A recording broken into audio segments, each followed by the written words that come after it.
Hey everyone, good morning. Welcome to Coffee with Jen and Sharon. How are you Good doing morning. today? I'm good. I'm good. I noticed we both have our blue on. Yours Yep. is more green. I'm ready. I don't know about you, but I'm ready to be done with February and just move on to St. Patrick's Day. Can we just skip Valentine's Day? Just go right. I just want. It's not that I don't like Valentine's Day. It's just that I hate February. And March is bad, but it's closer to April, which is the beginning of the end of winter. Right. Right.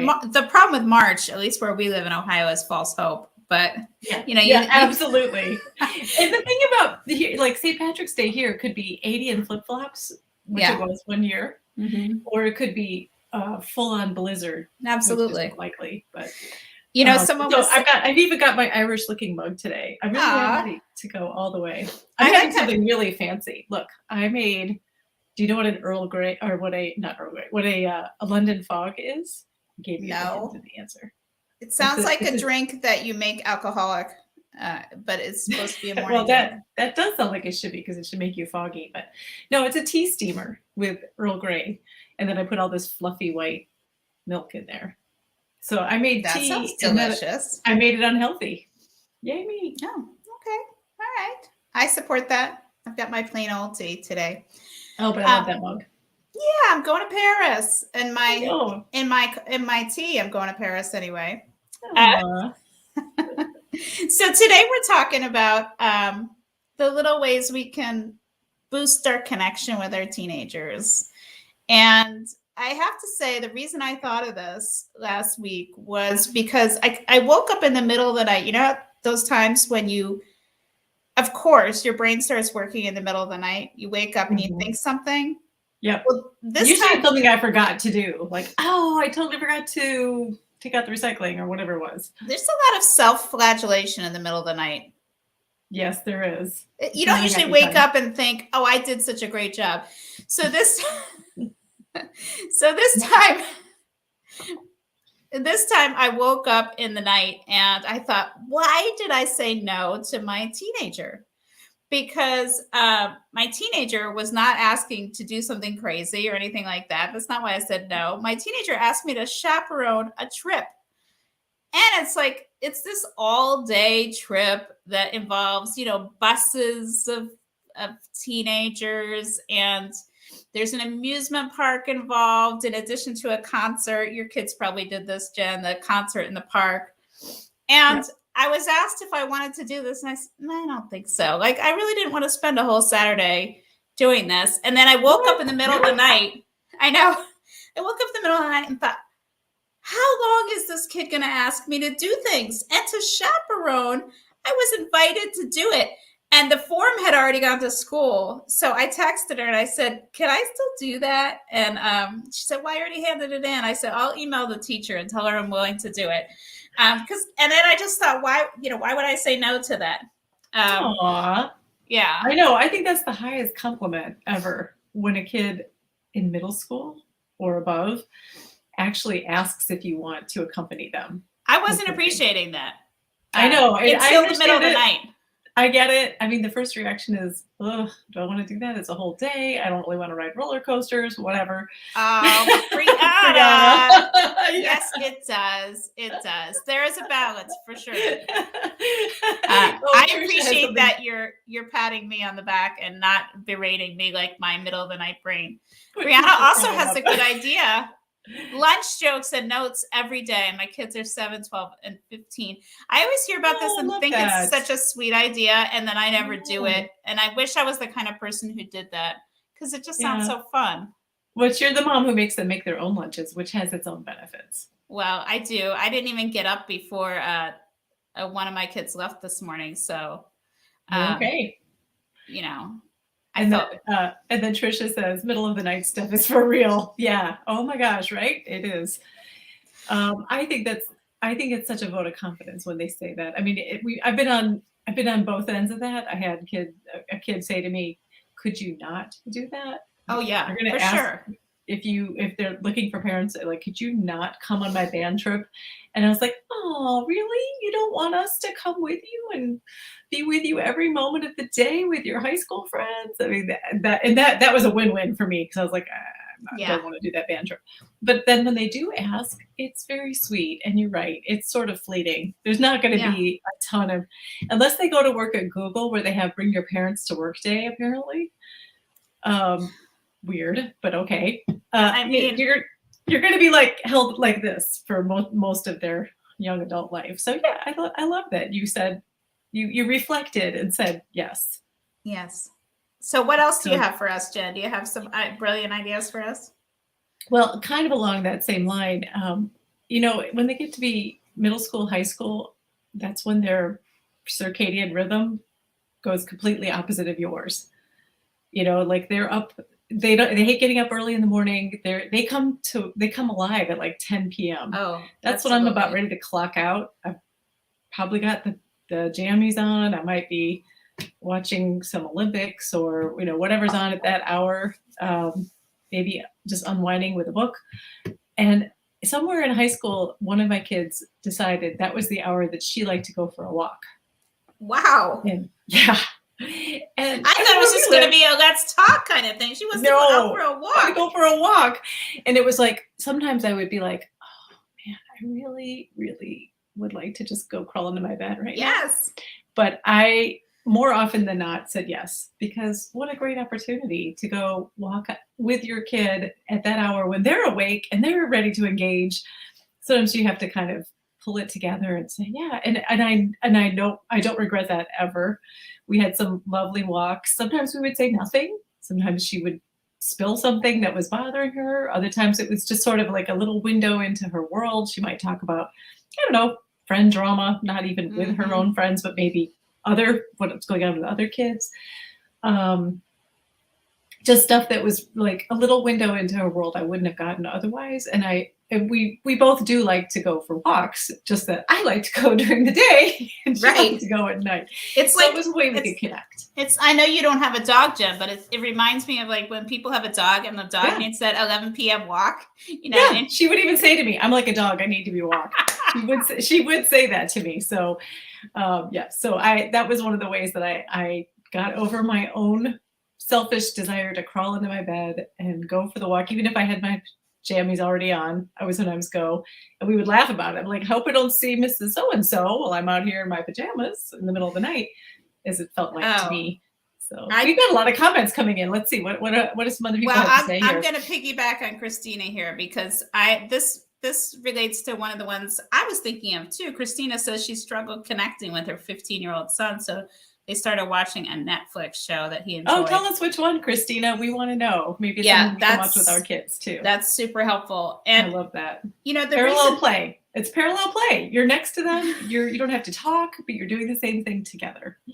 And the thing that is one of the things that's kind of brilliant about this, I find, is that shows keep going. They have multiple episodes. So it's like can become a regular thing. Like, oh, are we going to watch, Gilmore Girls or whatever it might be. And it can be, if neither of you watches it apart from that, if they could stick to that, then it's like, appointment, and it's low key because like you said, Jen, it's parallel play. Like we're thinking of our toddlers. We don't have to be talking to each other, but we still have that shared experience. And it can just be chill. We're not nagging them. We're just enjoying something together. So absolutely. Especially with teenage boys. I hear a lot from moms of teenage boys that they don't want the hug anymore, but you could sit on the couch together and you could kind of share the blanket. That's hug adjacent. It is. And, I do have a teenage boy, and I have thought many times of the Your Teen article about hugging your kids it's some crazy amount of times per day, like 20 or something like, how can you hug your teenager 20 times a day when they're not in the house? I don't remember what the number was. I think my kids would punch me if I hugged them that many times a day. But the point was to like give them that squeeze or like, pat their shoulder. And I do think of that because I have one who used to not be able to get enough hugs. And now I have to not get any. Christina sharing that the show is Lost in Space. Okay. Oh, okay. I love that you said, Christina, you never would have watched it. Yeah. Because, that sometimes is the thing. We're following their lead. And, we can't we can't run the agenda right now if we want to connect with them as much. Right. When they're inviting us into the world, whether it's to go on a field trip as the chaperone or to learn how to play Fortnite, which most of us would have zero experience or interest in, but it's I think we have to remember that's a compliment. Right. They want us along. It's like when your kids were younger, did they ask you to do pretend play? All the time. Yes. Yeah. And I always felt I was never very good at that. And I would be like, can we do a puzzle or go for a walk or, I'll read you a book. Go to the playground, I'll read you a book. Right. But do I have to pretend to be this doll or this animal? So, but this is the older equivalent to that. Once in a while, I think you're right. Once in a while, it's, even if it's not our thing, we say yes to it. Right. All right. Oh, Jessica is posting for your teen here, and she's sharing the article, 12 hugs a day. That sounds a lot more doable than 20. It's still a lot, but still okay. Willing to try. So what else do you do, Sharon? What are your other secrets to creating connection? I just have to say I'm not as fun as Brianna, because sometimes when the other kids are sleeping and the house is quiet, I'll sneak one kid out. We go get ice cream at like 11 p.m. I think my kids would faint if I did that. They don't think I'm that fun. Maybe you should try it. There was one time when they were much younger and we had gone blueberry picking, and I had this brilliant idea that I was going to make blueberry pie, which I did, and serve it with ice cream for lunch. And I thought, I'm going to be the best mom ever. Each one complained about something. The ice cream is touching the blueberries. I'm like, what? I had to laugh. It was so absurd. That falls in the no good deed goes unpunished category. However, I do think ice cream at 11 o'clock would probably go over pretty well. Yeah. Never a wrong time for ice cream. Whose turn is it, Jen? Is it your turn to share something? I don't even know where we are anymore. These comments are so great. We don't even have to come up with ideas. I know, they're doing the work for us. I like it. Thank you, everybody. We appreciate it. It's my turn? Okay. Yes. So, all right. So one of the things, and this is kind of a specific recommendation that did come from our kid, but I think most kids would like it. Our teenagers wanted to play Jackbox with us. Do you know what that is? I've heard of it. Okay, so it's an interactive game that you can play. I think on the technical part escapes me. You can play it through the Xbox or through the TV some other ways, and everybody on their own device or iPad plays these interactive games, and it's like you have to write like a fake job description or something. It's very silly. And that's fun. There's all different games within the Jackbox world. Mm-hmm. And then as you play each game, you'll find which ones your family likes best. And there's so many laughs. I mean, like, it's hard, I find, to have the kind of laughs with our teenagers that they have with their friends. But this is one way sometimes we're all cracking up. And it might be at one of our expense, because they do love to tease us. Like, they're like, I know that answer is Dad's. Nobody else would say that. And it's just so. Oh, okay. Jessica has advice for us. She's the technical expert here. Yes, thank you. You can play Jackbox on most computers too. It's one of our favorite games. They usually come with like 4 games per game pack. So it's like, if you ask your teenager, they probably know how to buy it, but you can purchase it, digitally, and it's like a download that you can get. Cool. And try that out. They're super fun. They really are. That's a great idea. So I'll piggyback off of that one, because one of the ways that I connect with my kids is we're kind of a word puzzle family, and I think your family is too. But yes. So one of my kids really enjoys doing the New York Times spelling bee with me. And it's something that you can both, if you share the account, you can both go in and you have to make all the different words out of the scrambled letters that day. And it's something where even if you can't be in the same place or at the same time, she can work on it for a little bit, and then I'll come back and work on it. And we're working toward trying to get to the highest level that you can. And some days I'll just text her and say, I can't get the big word out of this. Can you look when you get a chance and see if you can do it? And vice versa. And then the other kid really likes doing the mini crossword puzzles. So, and sometimes we do that as a family too. But so I think it's nice to be able to recognize that, like, you might have, I think somebody else said this too, like you might have one thing for one kid and one for the other. And they Mhm. like being recognized, I think, for like, this is our thing that we like to do together. Or maybe you have one kid who likes to bake with you and another kid who really has zero interest in that. So that's fine for that to be your way of connecting with that other kid. So I think if you have more than one kid, it's really nice if you can find something special that the other one doesn't feel like they're being left out of. They're like, yeah, that's fine. You go do that thing together. That's not really something I have any interest in. So Mhm. that's Mhm. my little tidbit on that one. I think we missed one a while back where Brianna was talking about a journal Oh, that she takes turns with her kids writing in. oh, And I very thought good. that was a really interesting idea. Brianna, tell us about this. Just is this a journal that you pass back and forth and you write to each other in it? That's Sounds like. that's kind of fun. So And I like it. And that one is for like, it's not a combined one. It's for each kid, it sounds like. oh yeah, So yeah, yeah, hopefully yeah. So they can. where do you keep them? Like, do they sit on a certain shelf and people just pick them up whenever? How often do you do it? I'm curious about this because this sounds interesting. It's a really neat idea. I And like that a lot. and that's the individual thing too. I wanted to piggyback on what you said and add that sometimes one of our kids explicitly will be more interested if you say it's just you and the parents or just you and one parent. Ah, And if uh-huh. it's like, well, everybody's going to watch this movie, I'm not interested. But if Mhm, it's just like you and dad wants to watch this movie with you, okay, all mhm. right, I can. So that's interesting, and I think Yes, like you could just say, why is this kid always saying no? But sometimes if we pay attention, it's not just that they're saying no; it's that they want something a little bit different, a little special attention. that's a great. So I like the idea too that maybe if you're co-parenting, that maybe there's something that dad does, something that mom does, or one parent does, or the other parent does. Like one of my kids enjoys gaming, and I'm really not a gamer at all, but my husband kind of is. Like he enjoys it. mhm. Um, and she, I think, really enjoys kind of whooping his ass at Mortal Kombat. So that's Oh their thing. wow, I But would be that's happy so it's a not to be nice way to involved in connect. that. I know. I was like, oh, I'll excuse myself from that one, and you guys go on and do your thing. And so yeah, I think it's a nice way to have that special connection with a Yeah. particular parent too. One of my kids is a gamer, and poor kid, neither of us wants to be a gamer. So I do try to, if they say, you want to play this app with me, I try to say yes to that because I have my limits. I'm not gonna play. I don't even know what they are. I don't even know what these Xbox games are. I know. But I don't either.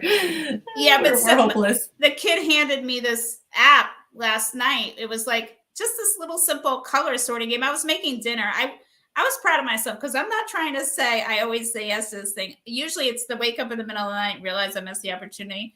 But I was making Hmm. dinner and Hmm. handed me this game where you're supposed to like move the colors between test tubes. And it was kind of fun. Oh yeah. I've seen It's that. I've like a seen the teaser sorting for that. game. It's like a Uh-huh. puzzler. I don't know. I don't even know what it's called. But it took 60 seconds maybe, and then I handed it back. And it's nice to just say yes to that, I I think guess. those quick connections frequently throughout the day sometimes are better than trying to go deep and say, let's sit down and talk about something, because that nothing makes them want to hightail it out of the room faster than, so come tell me about how such and such is going. Then they feel like they're getting grilled. But just Yeah. those little touch points throughout the day, I think they really do add up.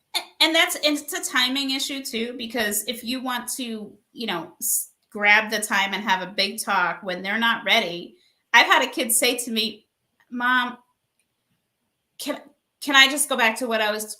I can't. I don't want to do this right now. I'm like, okay, all right. So let it be. Come back later. Give them the pass, right? Let them. Yep, we could do it. Definitely can do it later. No worries. It's That's yeah. I think it's the key is like low expectation and low commitment. That's the word I'm looking for. yeah. Well, this time has just flown today. I feel I like know. I feel So like happy to have people jumping in with some comments here. That really helps kind of keep us excited about what we're talking about too. So thank you. absolutely. And we value your suggestions so much. I think we had so many great ideas, and feel free to keep commenting later, and we will see the comments, and then other Yeah, people who watch later will see them too. for So sure. That's what it's all everybody, about. stay warm, especially if you're in the northern climates. And I'm hoping it's supposed to be a little milder today. I'm hoping some of these big chunks of ice are going to melt off my driveway because it's an Olympic skating rink in my backyard right now. Amen. Amen. Not good. I Not might good. have to go out there and chop it up when it softens. It's terrible. Such a great feeling. I just want to tell you, like, one of my favorite things ever is when you have that shelf of snow on the top of your car and you hit the brake just a little bit harder than you have to, and it goes whoosh. Sounds very safe too, Jen. Totally safe. Yeah, maybe you don't want to be driving right behind Hopefully me, I it's don't know. going off the back, not in someone else's windshield. Hopefully. That's the element of excitement, Sharon. You don't know. Where is it going to go? This is why I'm no fun. I'm just no fun. Sometimes I'm told that by my kids. All right. All right. So everybody, we will see you next week, and thank you for See you next joining time. us.